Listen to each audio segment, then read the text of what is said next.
Hello, everybody. Welcome into Talking Fitchburg on this Friday, April 15th, 2022. I'm Jeremy Crosby. Hope you had a wonderful day. Are you excited for the weekend as much as I am? Going to see some of the family I haven't seen in quite a while, so excited for that.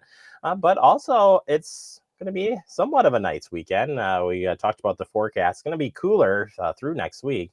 A chance of rain comes in Sunday evening with a chance of snow, transitioning to rain on Monday. So, you know what? It'll be sort of dry for the weekend, so we can get all those Easter egg hunts in and everything else, which I think is good. And yeah, I know Bamlets. Do you do an Easter egg hunt? We should ask them.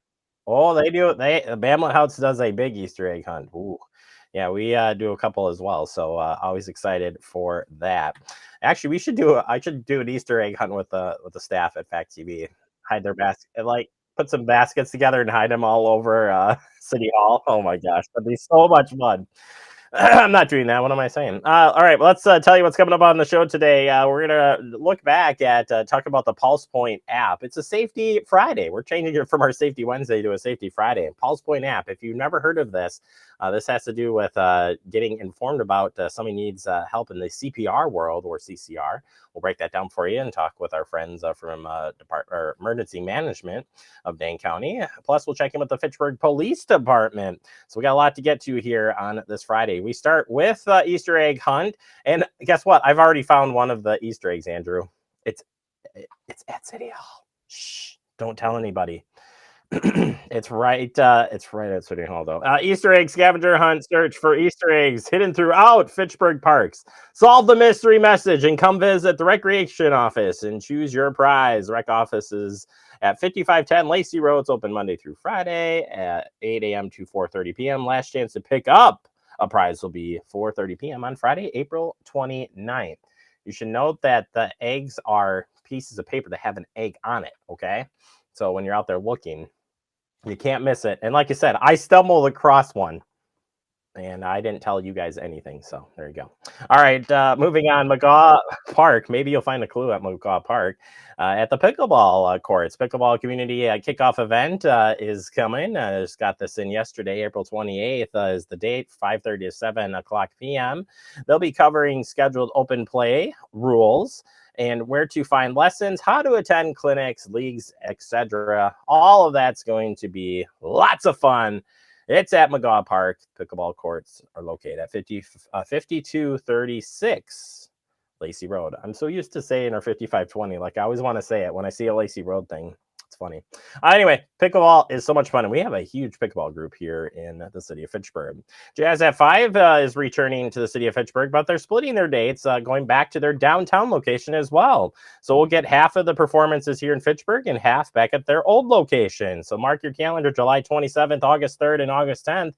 They'll be at McKee Farms Park, and then the 17th, 24th, and 31st, they'll return back to the top of State Street, where they started their Jazz at 5 performances. We're just excited to have them back in McKee Farms Park for some great music in the park. Finally, quickly here, steps everyone can take to make gatherings safer this holiday weekend. Make sure that you are up to date on your COVID-19 vaccine. In general, people do not need to wear masks when indoors. If you are sick and need to be around others or are caring for someone who is sick, wear a mask. And make sure you check out the community levels before you head out and see where they're at. In Dane County, we are at the low range right now, but you still can keep up with that. And of course, testing before a gathering can give you information about the risk of spreading COVID-19. So consider everybody taking one of those at-home tests just to make sure you stay safe. We'll share these tips online as we share up the headlines later today. All right, that does it for our headlines. Coming up next, we open up the digest.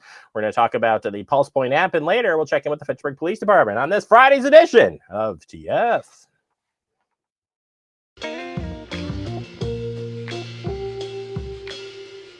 After you joined our family, it was like, I really do feel complete now.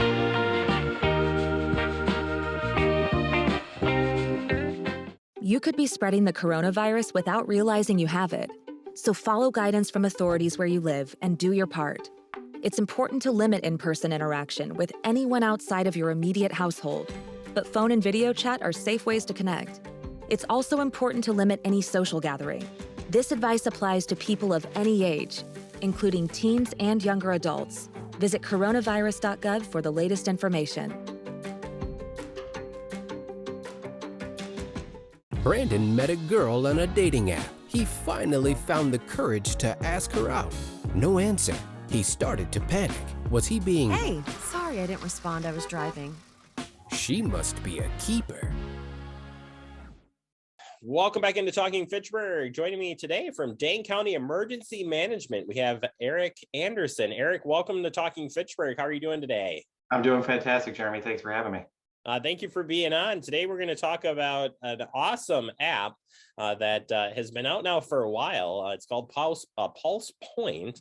And if you haven't heard about it, we're going to explore all the great things that are important about it and how you can get involved in using it. So first and foremost, Eric, Dane County Emergency Management, what do you guys deal with overall? And I know you're on the EMS side of things too. So, it's a loaded question, but what services do you guys provide to Dane County?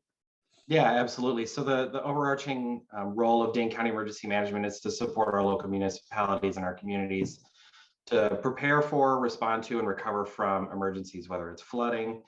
Today we'll talk about sudden cardiac arrest, which fits more into the EMS division, but we are a lot of support and coordination and getting people connected with the resources to help be better prepared and recover from emergencies. Yeah, and you folks do a great job, and maybe I'm more biased to public safety, but you guys are doing a wonderful job. Pulsepoint came out now several years ago. What is Pulsepoint for people who are not familiar? Yeah, absolutely. So in 2015, we partnered with the Meritor Foundation to purchase Pulsepoint. And Pulsepoint is an app that essentially integrates with our 911 system. And Pulsepoint will use your location and your cell phone. And depending on the location of a cardiac arrest, it has the potential to alert you that CPR is needed in that area. So for example, if I was in a public setting, if I was in a local park and somebody experienced a cardiac arrest, 911 would be able to alert me as somebody who's CPR trained and has the activations alerted to go and respond and provide care to that patient before EMS or law enforcement get there. And why is it so important to have this tool at our fingertips when we're talking about that sudden cardiac arrest? Yeah, absolutely. So time is everything. And this is a situation, I think a good phrase is we are each other's best chance when it comes to sudden cardiac arrest, because even in the best scenarios, EMS might be 5 to 6 minutes away.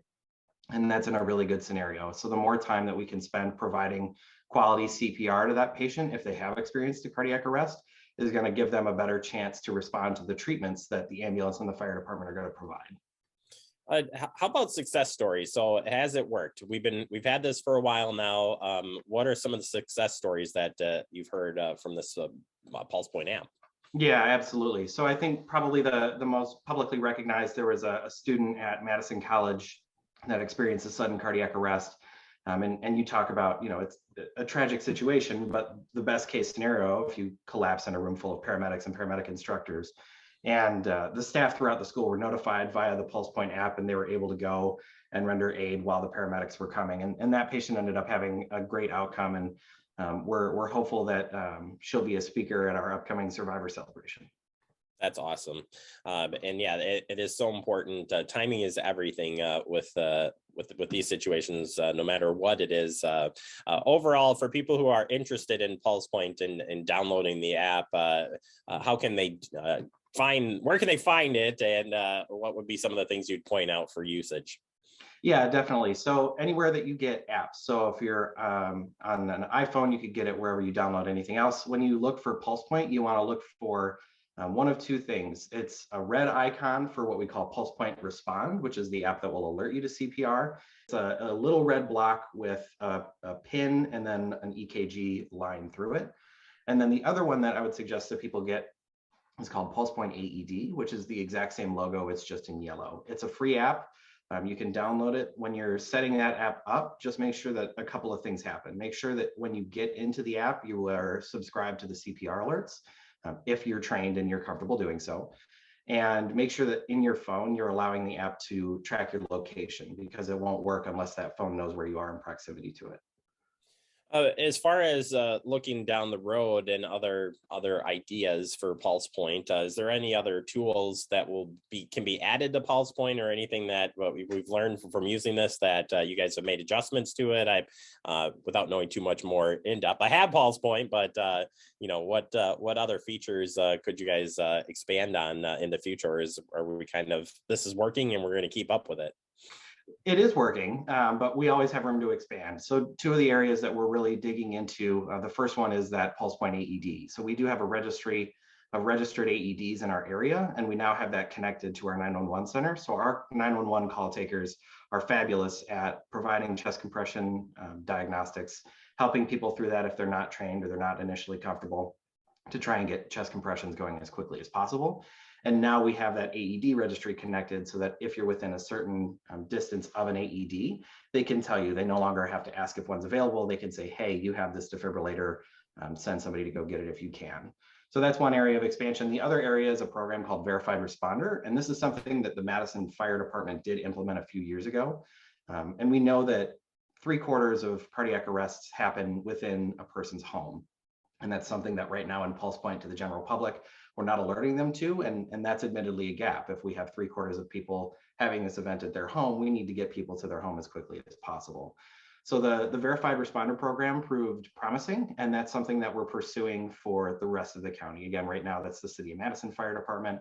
But the idea is that if you are affiliated with an EMS agency and we have the background check and we verify that you are an EMS or a fire department professional in our area, then you would be given the updated permissions to be able to respond into people's homes. So that's not something that we're expanding to the general public. I won't say that will never happen, never say never, but right now we're just trying to get people connected with defibrillators as quickly as possible and trying to get to the alerts in the patient's homes as much as we can. Yeah, and you really think of the history of all of this. I mean, the basic of just trying to get people to do CPR classes, and now we have this at our fingertips, is just amazing. And this might be a great chance to remind folks, Eric, why is it so important to take those CPR classes, no matter who you are? Yeah, absolutely. I think the first and foremost reason is you never know whether or not it's a training you hope you never have to need, but if you do need it, it's something that you want to be comfortable with and you want to be able to spring into action.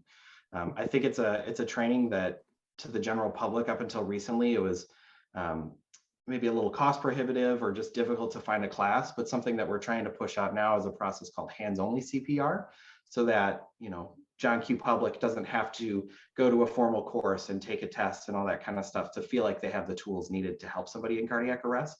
And there are a lot of videos, and again, the 911 call center will help refresh your memory if you're CPR trained, but you're just in an incredibly stressful moment that maybe you haven't experienced before. They'll help you coach through that. But that's something that any hands on the chest and getting as best of chest compressions as we can is going to give that patient the best chance. Absolutely, Eric. This has been great information. Appreciate your time. Any other comments on Pulsepoint or Dane County EMS or emergency management? I just want to thank all the EMS, fire department, law enforcement professionals who do what they do. I want to thank anybody who does take the initiative to download the Pulsepoint app. And if you do have the opportunity to use the app, or if you're alerted, please fill out the survey afterwards. That helps us a great deal in getting better care to people when they need it. Well, great work, Eric. Thank you so much for your time. You're a friend of the show now forever, so hopefully we can have you back on down the road. And tell Carrie Meyer hi for me. As I said before, she's even a former EMS partner there, so she's great. But you guys are doing some great stuff there, and we appreciate your time. Absolutely appreciate it. Thanks, Jeremy. You bet. Pulsepoint app. Check out the Dane County website under emergency management. You can download or just search that app store and find Pulsepoint today and the AED version as well. We'll take a quick break. More to come. You're watching Talking Fitchburg. See on page 4 that the projections need to be blood next Thursday. Seriously? Thursday? Can't do that. This is really inconvenient. I have yoga that day. I have no time for this. So. I can't do Thursday, but I can do Friday. Disasters don't plan ahead. You can. Talk to your loved ones about how you're going to be ready in an emergency. Don't wait. Communicate. Severe weather can strike anytime, anywhere, but there's a simple way to stay safe. Hey, Jim Cantori here. I stay safe in dangerous weather by planning ahead. You can stay safe too with a few easy steps. Build an inexpensive kit with supplies for your family's needs. Write down important information like phone numbers and medications. Always talk with your family and remember any pets in your planning. Be ready, be safe. Start your plan today at ready.gov/plan.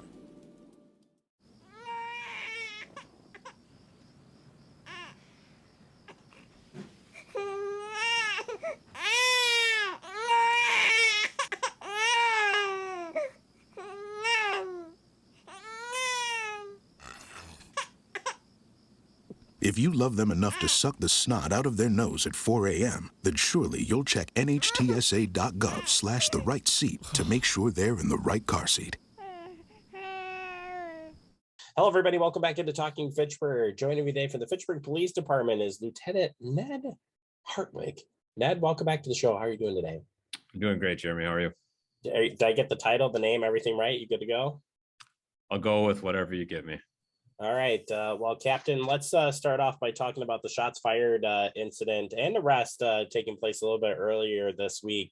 Not much to this case per se. The person was maybe under the influence, shot a weapon, was heard. But in a bigger sense here, when any of these things happen, kind of notifying the police department, obviously for many reasons, is a good thing. But in this case, helped maybe speed the process up in locating this individual and taking some action. Yeah, absolutely. It's a great reminder of the fact that public safety and community safety are really everyone's responsibility. We're the ones that respond to it, but often we can't be, and we certainly can't be in all 35 square miles of Fitchburg at once. So we were made aware of some 911 callers that had heard the gunshots, and we just so happened to have a couple of officers right in the area. This occurred off of Williamsburg Way, Anton Drive. And officers within minutes of the call located this individual who was walking home from a bar, had consumed too much alcohol, and either way was in possession of a firearm that he shouldn't have been while he was at a bar. And he told responding officers that he had fired that gun because he hadn't shot it in a while, which is concerning in a number of ways. Fortunately, no one was hit with that gunfire, despite it being in a very densely populated area with a large apartment complex. And obviously you have a major highway right there. There was some damage to a business there. But again, based on the actions of a citizen taking the time to call 911 and report that, we were able to respond and come to a resolution fairly quickly. Yeah, and I, like you had mentioned too, I think just listening and and reporting is super helpful. And you have many different ways to report things as well. So it's not just calling 911 too. So if maybe you're like, I'm not really comfortable talking to the police department, but I still want to share some information, what would you recommend on that front?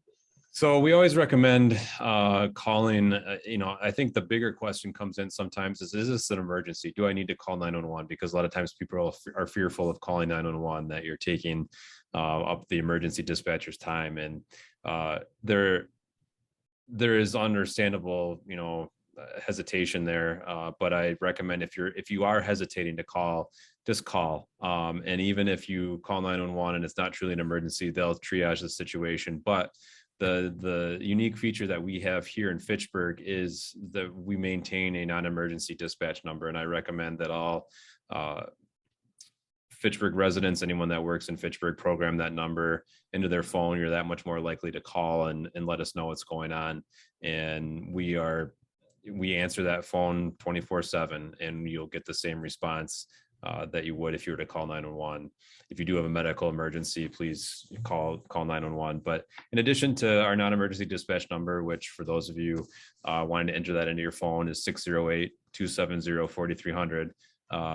In addition to that, if you want to share information anonymously, we do have a tipster line, and that's 270-4321. And then Madison Area Crime Stoppers is also a phenomenal organization that takes anonymous tips via text message and over the phone as well. So if you visit p3tips.com, or call 608-266-6014. You'll be able to share anonymous crime information, and you can actually get a cash reward. And then finally, on that topic, we do have a number of forms that you can submit for various concerns on the city's website to share things that aren't emergency or ongoing or in progress situations. I think it's important to know all those avenues of not just calling you guys up and having you come out for a visit, but plenty of ways to open up the conversation no matter what the case is. So appreciate you sharing that. Turning our attention to the warmer weather. Ned, you like warm weather as much as I do and more daylight, but that means people who have been cooped up for a while are ready to get out, do some walking. We have a very active community, so some good reminders here to watch and be aware of your surroundings. So as we get closer to summer, hopefully, which is my favorite season, we had a little bit of a taste of it here a couple of days ago. It's important for everyone to start getting in that mindset that there are going to be different patterns of roadway usage. There are going to be more bicyclists. There are going to be more people out walking their dog, and just be aware, whether you're on 2 wheels or on 4, be more aware of your surroundings as people adjust their habits with increased daylight to just reacclimate yourself with your surroundings, your neighborhood, and people's patterns. It's just real critical with the number of distractions that drivers have available to them, more well-constructed vehicles where sound's harder to pick up. Just please pay attention and keep everybody safe no matter what you're out and about doing. And while you're out about, maybe you're getting the dog outside for a good walk now, because they've also been cooped up just as much as you have. A good reminder to make sure that you leash up your pets, plus picking up that pet waste as well. So important. Yeah, it's an important reminder as well related to pets. Fitchburg does have an ordinance that requires your pets be leashed when they're off your property, and that's really for everyone's safety. For your pet's safety and for everyone else around you. You may have the most well-trained dog and they react to voice commands and will immediately come back, but it just increases the community's safety when pets are leashed and prevents some negative things from occurring. And the pet waste is just a common courtesy. That's a respect for your neighbors, for the neighborhoods, and for parks. And we just appreciate it if everyone can take ownership and responsibility of that. Yeah, that's definitely good advice there on all fronts. Turning our attention to Women's History Month, you were just sharing an initiative in the PD world or police world of 30 by 30 campaign. Tell us about that. So March being Women's History Month, it's a great time to talk about this. There's a national movement to increase the number of women in law enforcement serving communities. And the initiative is titled 30 by 30, which references having 30% of your sworn law enforcement staff be women by the year 2030.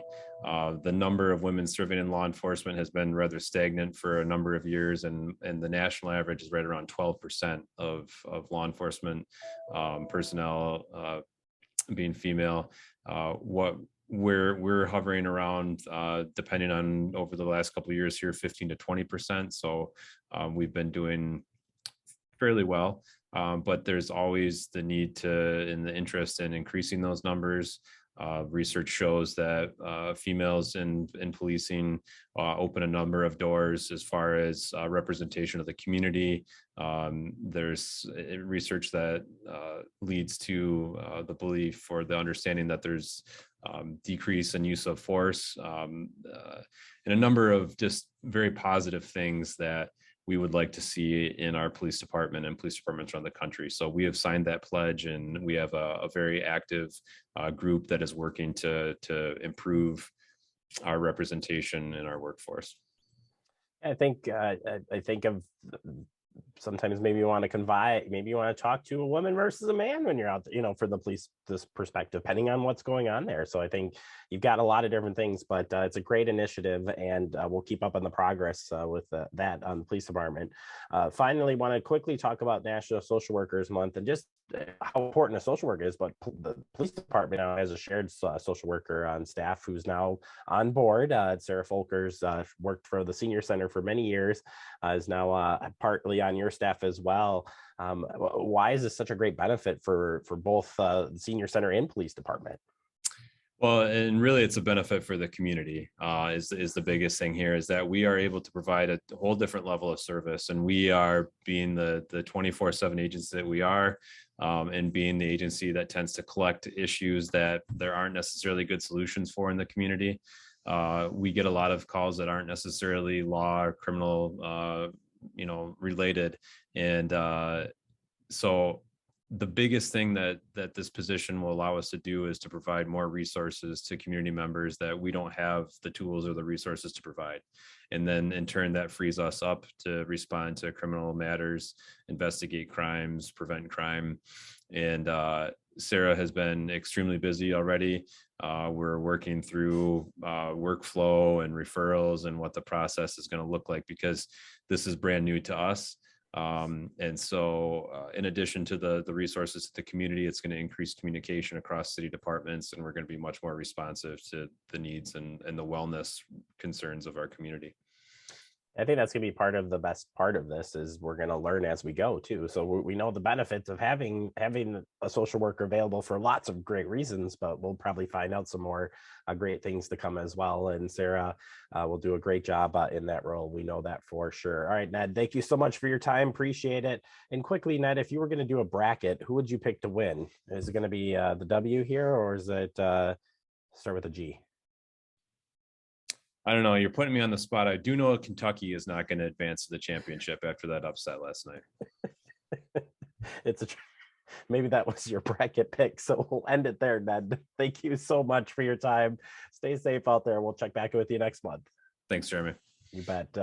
Check the police department's websites at fitchburgwi.gov/police department for more information. And of course, follow them on social media as well. We'll take a quick break. More to come. You're watching Talking Fitchburg. Como padre, todos los días son un desafío y hay que estar ahí presentes. No importa lo cansado que uno esté, hay que estar ahí presentes para ellos. Cuando los niños aprenden algo nuevo, es ese momento mágico y especial, y creo que presenciar ese momento es mi favorito. The central and midwestern U.S. averages more than 850 tornadoes each year, and lately, the number of floods has been rising in the region too. So chances are, there will be more twisters and floods near here again. And between school, sports, and social lives, chances are, you won't be with your kids when it happens. Will they know what to do? Ready.gov/kids has all the educational tools and information to make the conversation easy. When the time comes, chances are they'll feel prepared, not scared. So talk with your family today.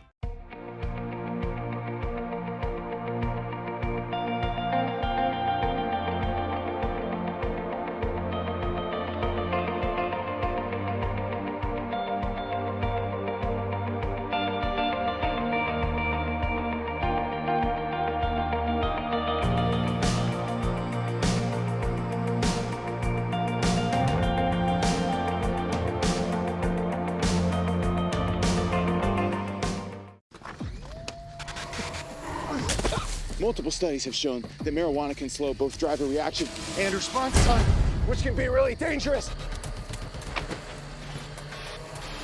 He's here. He's here. Wait. What? I can't drive. Why? I'm high. Oh.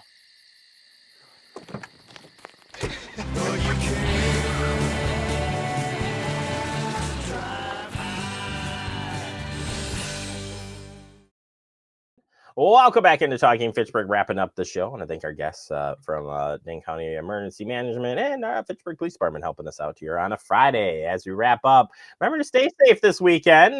Do that COVID test before you head out. You got those at-home tests. Make sure you're safe if you're getting together with everybody. And have fun, too. Things have gotten a lot better. Still got a lot of work ahead of us, but glad to get together with family. Easy for me to say. Whew, let's start the weekend.